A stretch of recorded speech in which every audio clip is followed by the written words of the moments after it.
Merci beaucoup de votre présence. Donc, bienvenue à cette conférence pratique. Pourquoi pratique? Parce qu'il va y avoir beaucoup de... Moi, je suis quelqu'un de terrain et il va y avoir beaucoup de personnes qui vont être présentées, qui sont sur le terrain, qui font des choses de terrain, des sportifs, des gens d'entreprise, des personnes qui se mettent à leur compte aussi, qui entreprennent et tout ça.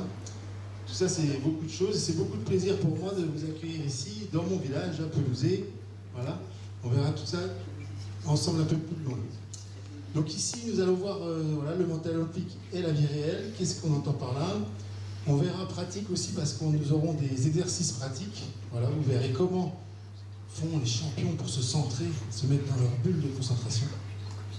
Et si quelqu'un n'y arrive pas avant de repartir, il faut vraiment qu'il revienne me voir parce que là, je vais lui expliquer la suite. C'est parce que normalement, on doit pouvoir le faire tous. Et on se demande pourquoi on n'a pas accès à tout ça. Et c'est pour ça qu'il y a ce genre de temps qui sont proposés aussi. Pour, en plus, on a les JO bientôt à Paris. Pour démocratiser comment on fait habituellement avec les champions dont nous sommes aussi au quotidien.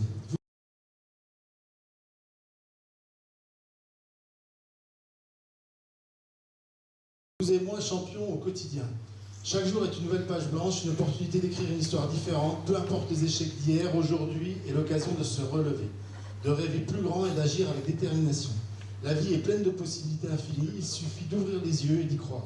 Ne laissez pas les doutes et les peurs freiner vos ambitions.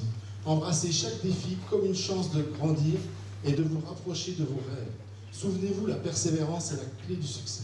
Peu importe la vitesse à laquelle vous avancez, l'important est de ne jamais s'arrêter. Vous avez en vous la force de créer un avenir lumineux et prometteur. Continuez à avancer, un pas à la fois.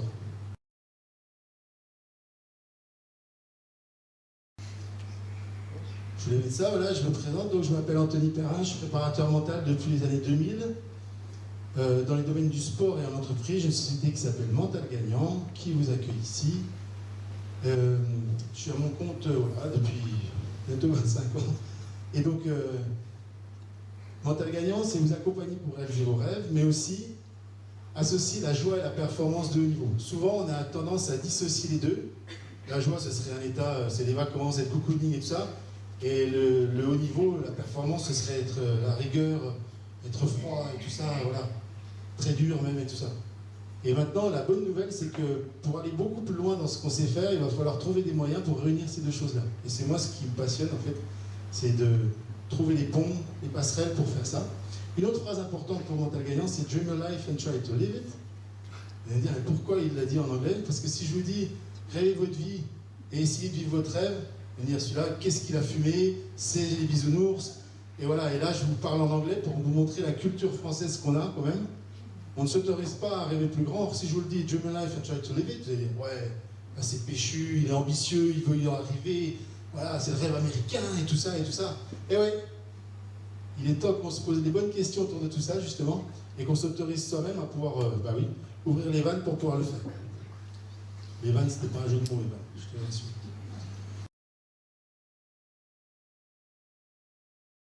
Donc je m'occupe, voilà, un petit peu, hein, dans mon temps, voilà, comme vous, sûrement, certainement. Donc ça fait depuis 2000 que je fais de la formation, du conseil, du coaching en préparation mentale dans les domaines du sport et entreprise. Vous allez revoir ça plus en détail.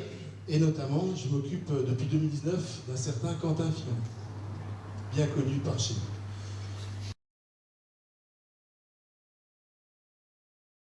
Pour introduire le sujet, bien sûr, on va parler de préparation mentale. Qu'est-ce qu'on entend par la préparation mentale? Un ensemble de stratégies, techniques et de méthodes visant à optimiser le potentiel psychologique de l'athlète afin de réaliser une performance sportive.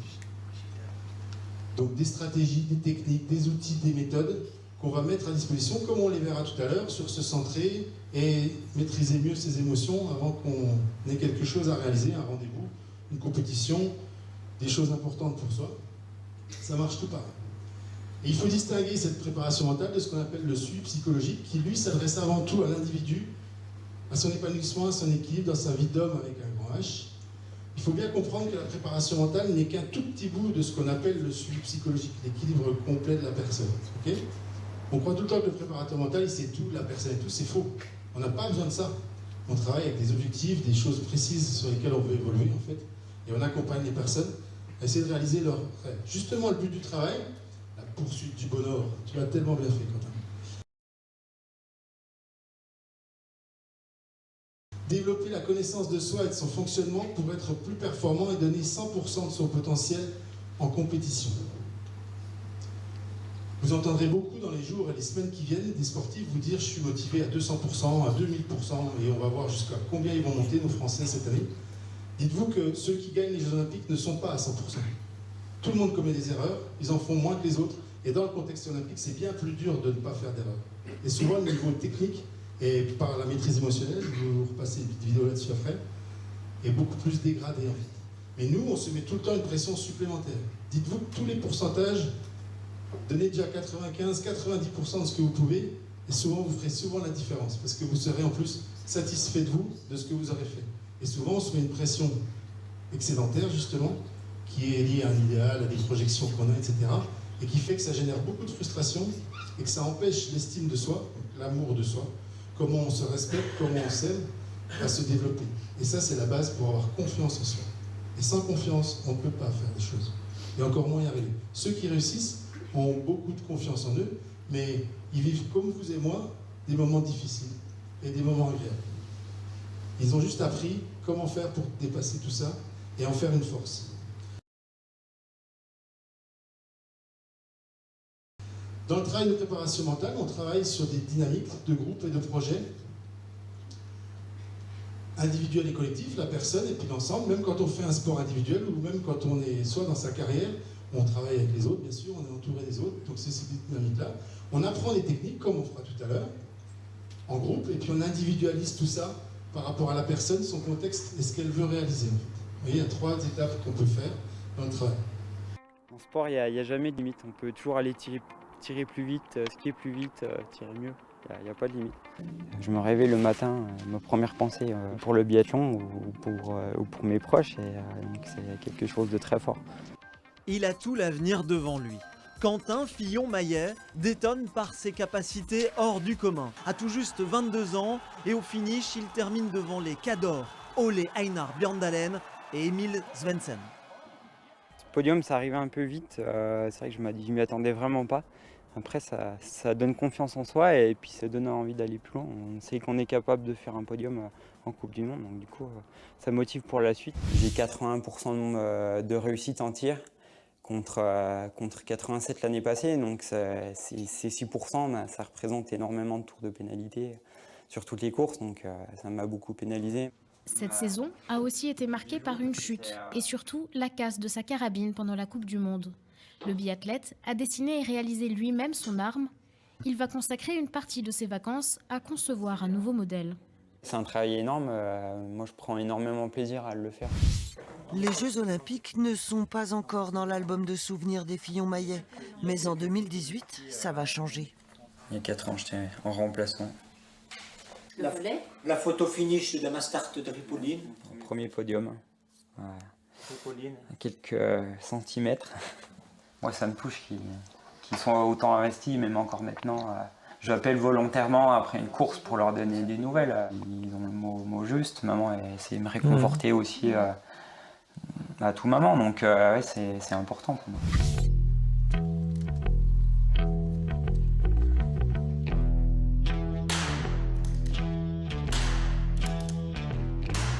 Il travaille le tir de précision, comme à chaque début de saison d'entraînement. Quentin Fillon-Maillet retrouve le pas de tir après 2 mois de confinement. Ça m'a permis de faire bien d'autres choses et puis il y avait des choses bien plus graves qui se passaient en ce moment, donc j'ai pris mon mal en patience et puis voilà, maintenant qu'on a plus de liberté, je suis content de retrouver l'air libre et puis on n'est pas si mal dans le jeu. J'ai visé les plus gros objectifs que je puisse tenter sur le biathlon, c'est-à-dire médaille d'or au championnat du monde et puis ainsi que les globes de cristal. Et cette année, ouais, les objectifs seront les mêmes, mais avec encore plus d'attente parce que voilà, je me rapproche petit à petit de ces capacités d'être le meilleur biathlète du monde. C'est les moments forts de la saison, donc les 3 victoires en Coupe du Monde. en Autriche et puis les 2 victoires en République tchèque et puis la médaille au championnat du monde. Déjà, juste avec mon expérience, espérer quelque chose de bien en jeu. Après, la préparation va représenter, on va dire, allez, 50-60% de la performance. Et puis après, c'est le jour J qu'il va falloir être bon, hein. Le biathlon, il demande d'avoir une approche assez comment dire, mentale, hein. C'est une approche très particulière du sport. L'effort physique, c'est une chose, mais l'approche du tir, elle est assez particulière. Et ces dernières années, c'est peut-être ce qui m'a manqué sur certaines performances, d'arriver voilà, avec le meilleur état d'esprit pour avoir sa chance de médaille.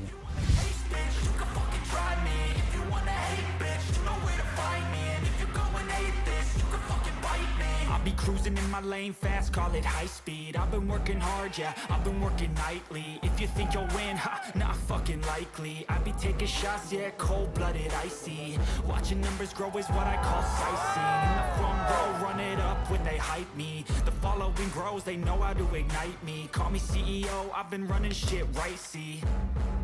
And I ain't playing games, I create my own lane, making pleasure out of pain, turning losses into gains, I'm the boss, I'm making change. I've been rocking this exchange, popping off and risking things, gonna make a fucking name. I just wanna be famous, but I don't want that cheap fame. No, I'm not that vain, I just wanna be greatness.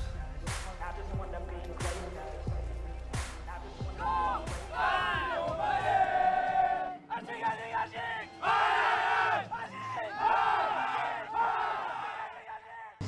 Voici le premier des témoignages ou des extraits qu'on va voir. On va voir beaucoup de vidéos différentes en fait pour illustrer justement l'implication des personnes de terrain, comment elles font dans leur quotidien.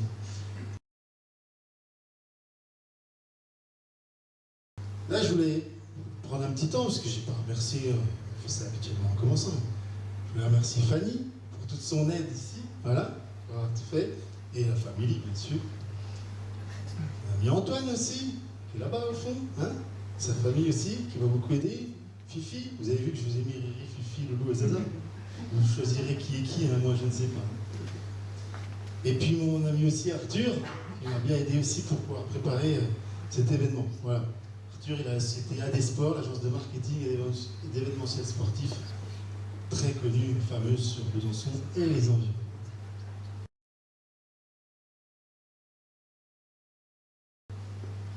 Je voulais aussi remercier, là, ils sont dans la Jeep plutôt, ils vont sur l'objectif lune, personne que vous allez voir là. Donc, pareil, un Hervé, voyons, voilà. Il y a Dandy Fort, on va passer quelque chose tout de suite, justement pour illustrer le côté paralympique, ce coup-là, parce qu'on a vu le côté olympique beaucoup avec Quentin. Mon ami Maurice, 92 ans, Maurice, eh oui, qui nous fait la vidéo encore ce soir, président encore d'un club de photos et de vidéos à Vieux-Charmont. Merci d'être là, c'est un honneur pour moi que tu sois là, Maurice, merci beaucoup. Et puis, mon ami Alex aussi, voilà, quand vous avez des cartes de visite, là, les petits flyers que certains vont prendre, le prépa mental gagnant pour tous, bah c'est mon ami Alex aussi qui m'aide à tout ça, merci beaucoup. Et lui, il a une société qui s'appelle FMS, voilà, douleur de dos, épaules, hanches, genoux, soyez curieux et disponible 30 minutes. L'assurance de la remise en forme accompagnée et personnalisée à domicile. Des techniques, voilà, soft, pour aider les personnes à aller bien. Là, je vais vous passer une petite vidéo pour le paralympisme cette fois.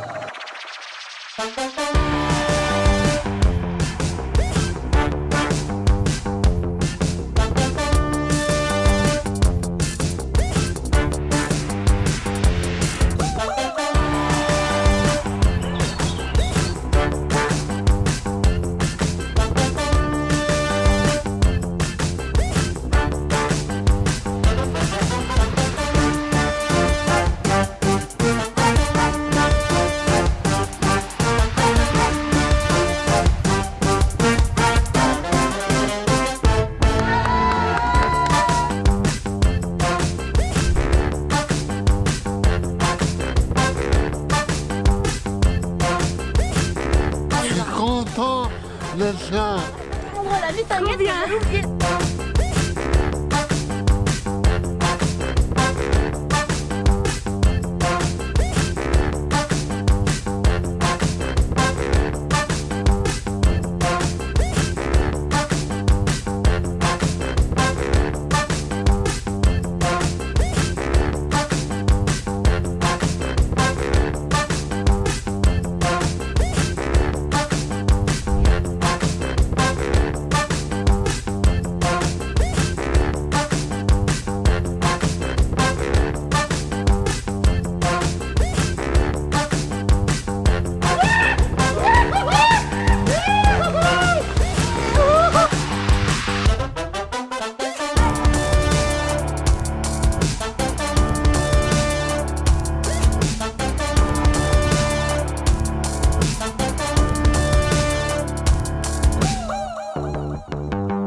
Belfort, Besançon, le Raid pour tous, comme j'aime bien dire. Et l'année dernière, Dieu sait comment, on a réussi à avoir un parrain exceptionnel qui doit donner un Salut, c'est message. Quentin Fillon-Maillet. Je souhaite féliciter tous les participants du Trail Andy Fort qui aident beaucoup la vie des handicapés indirectement. Vous avez participé à ce beau événement, entre autres pour ça. Et je souhaite faire le lien aussi avec mon préparateur mental, Anthony Perrin, donc Mental Gagnant, qui me suit depuis maintenant quelques années et qui m'a permis voilà, de transformer les doutes et l'incertitude en victoire. Donc ça, c'était quelque chose d'intéressant. Donc merci à lui qui aussi parraine et aide l'événement. Donc voilà, et ben, merci à tous et à bientôt. Merci Quentin. Bon, on va laisser Quentin ce coup-là. Hein. On va partir sur notre mental olympique, parce que pour le moment, on a bien introduit le sujet, on a vu l'olympisme, le paralympisme, on a parlé un peu du mental, qu'est-ce que c'est, comment ça marche. On n'a pas dit ce que c'est pas, mais beaucoup imaginent encore que c'est plus c'est dur et mieux c'est en fait. Mieux on en chie, meilleur on est. Il faut en faire plus que ce qu'on a besoin pour y arriver. Attention à toutes ces visions-là, elles sont en train d'être bien chahutées. Justement, Quentin, si je donne juste un petit mot, il a scotché Martin Fourcade, le plus grand champion olympique français, celui qui a le plus de titres olympiques. Parce qu'il le faisait avec la banane, le sourire, dans des conditions horribles, de tous les points de vue. Et pour autant, il dépassait tous ses rêves d'enfant, en fait. Et Martin Fourcade a déclaré devant la télé, « Moi, j'ai toujours gagné avec la boule au ventre, la peur. Et quand je le vois, lui, ça paraît facile. » Même lui avait l'impression que c'était pas juste pour lui. Mais c'était Quentin. Et Quentin avait pu faire comme il le devait pour lui. Et c'est le chemin justement pour arriver soi-même à se réaliser par rapport à ce qu'on a fait.